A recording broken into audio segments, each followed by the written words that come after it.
Hello there. This is AI Bernie Sanders. I'd like to teach you about the board game called Fortnite Monopoly, specifically the collector's edition. The objective of this game is simple. Be the last player with any health points remaining. There is no money and no bankrupting. HP is both your life total and the resource you pay and receive. When your HP hits 0, you're eliminated immediately. The game ends the moment only one player still has HP. To set up, place the board in reach of all players and put all HP chips in the center of the board as common bank. Each player chooses a token and takes 15 HP. 15 is also the maximum you can ever have. So healing beyond 15 is wasted. Fold the wall pieces so they stand, then put them in a supply. Shuffle the loot chest deck face down on its spot, and shuffle the storm deck face down on its spot. Sort the location cards so you can quickly grab the matching card for a board location when someone claims it. Keep a clear area for discard, return cards, and for dropped loot later. Make sure everyone can see the dice results and the board edges, because line of sight and wall placement depend on reading the board correctly and tracking which spaces have changed. Instead of starting on go, you drop in. Everyone rolls the numbered movement die. Highest roll chooses any space on the board to start placing their token there.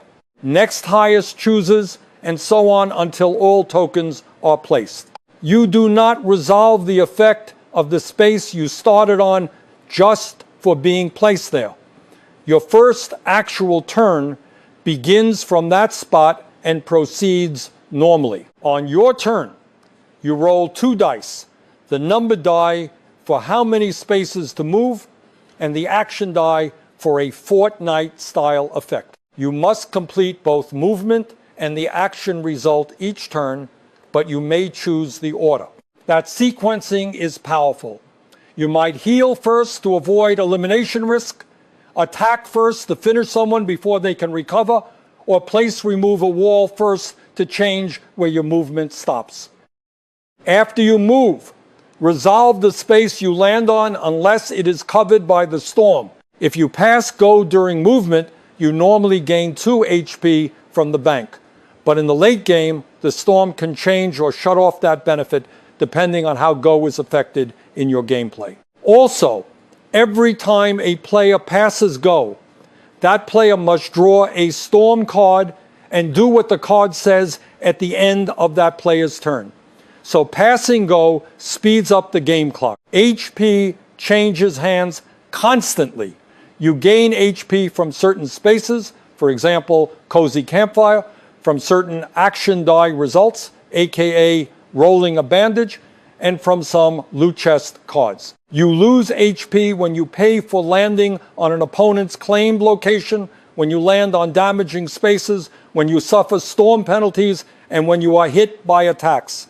Paid or lost, HP returns to the bank. Locations replace classic properties. When you land on an unclaimed location, you may claim it for free by taking its matching location card. But when you land on a location that another player has claimed, you pay the HP amount shown for that location to the bank. This makes claimed locations a steady HP drain on opponents who route through them. On your turn, you may negotiate trades of locations and/or loot chest cards to complete sets, deny sets, or secure defense. Completing a color set is a major sustaining engine. If you own all locations of a color, then whenever you land on one of those locations, you may collect 2 HP from the bank. This can offset chip damage and storm taxes and often determines who can keep fighting late game. Because you cannot exceed 15 HP, this benefit is best when you're mid or low, not when you're already near full. Loot chest spaces let you draw items. When you land on a loot chest space, draw the top loot chest card. Many cards are held in your hand and can be played at any time on your turn. After use, they typically go to the bottom of the deck. Some cards give ongoing protection or modify how certain effects hit you. There is usually no hand limit, so inventory management is about timing, not capacity. A common restriction is that if you're modifying a single targeted attack action, you can only apply one modifier card to that single attack unless a card says otherwise. Practically, decide whether you are using a card to increase damage, extend range, ignore protection, or secure safety after the attack. If you use items impulsively, you'll run out of answers when the storm tightens and attacks become constant. The action die is the conflict engine. Depending on the face you roll, you might heal with a bandage, attack a single target, represented by crosshair, hit everyone else, represented by a boogie bomb, or build, place a wall, represented by a wall icon. Whatever you roll, your action die creates pressure and forces HP swings. Targeted attacks depend on line of sight. Line of sight usually means a player on the same side, edge of the board as you, not diagonally across corners. If you are on a corner, you generally have line of sight down both sides that meet at that corner. Walls and specific items can change safety. In many rules, if you are on a space with a wall, you cannot be harmed by action die attacks or item attacks while you remain there. Walls change movement and provide cover. If there is a standing wall on a space in your movement path, you must stop when you reach that space, even if you had movement remaining. Then you resolve that space's effect, and afterward, the wall is removed and returned to the supply. This makes walls temporary tempo traps. They don't lock the board forever, but they can force an inconvenient stop at exactly the wrong time. Many rules also allow you to destroy a wall by attacking it, which can clear a route or deny someone safe cover. Use walls offensively to interrupt a rival's route toward a heal or an unclaimed location, and defensively to create a protected landing space for yourself next turn. Because walls disappear when reached or can be wiped by certain effects, treat them as timing tools, not permanent defenses. The storm is the shrinking map.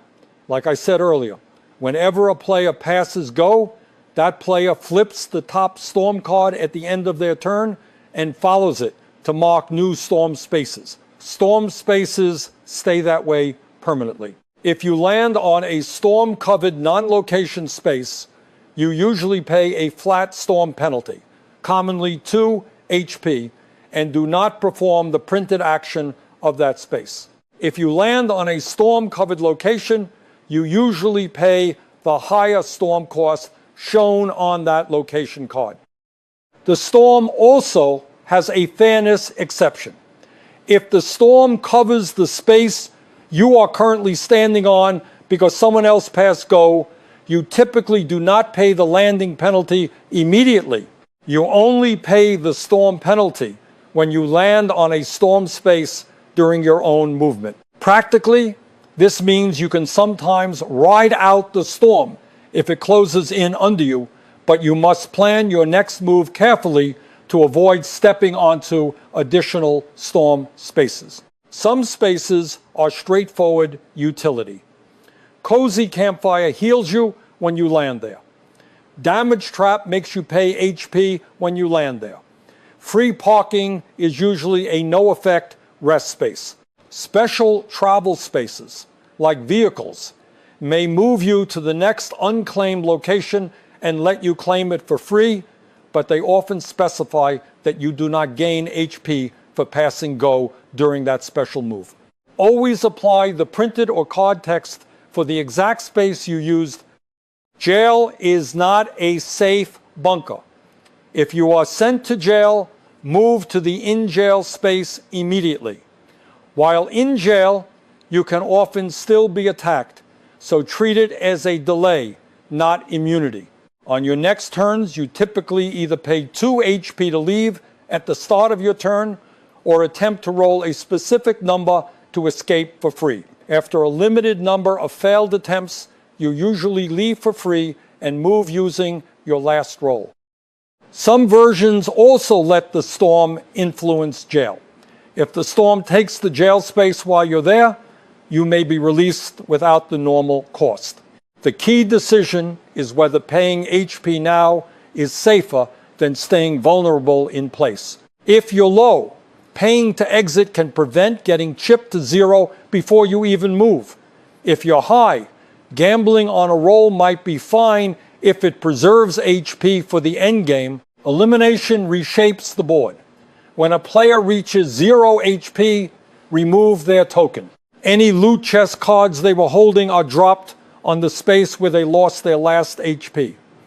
The next player to pass or land on that space collects those dropped items. Any locations the eliminated player owned are returned to their spaces and are typically flipped to the storm side, making them harsher for everyone. This accelerates late game. Fewer players remain, but the board becomes more lethal. So here's how to play well. Manage HP like a combat resource, not like cash. Avoid overhealing. If you're at 14, 15 HP, chasing small heals is often wasted. Instead, claim locations, improve your set potential, and position safely. When you're low, prioritize guaranteed healing routes and reduce exposure to storm penalties and opponent locations. Always ask whether a single bad landing plus an attack could drop you to 0. Use turn sequencing intentionally.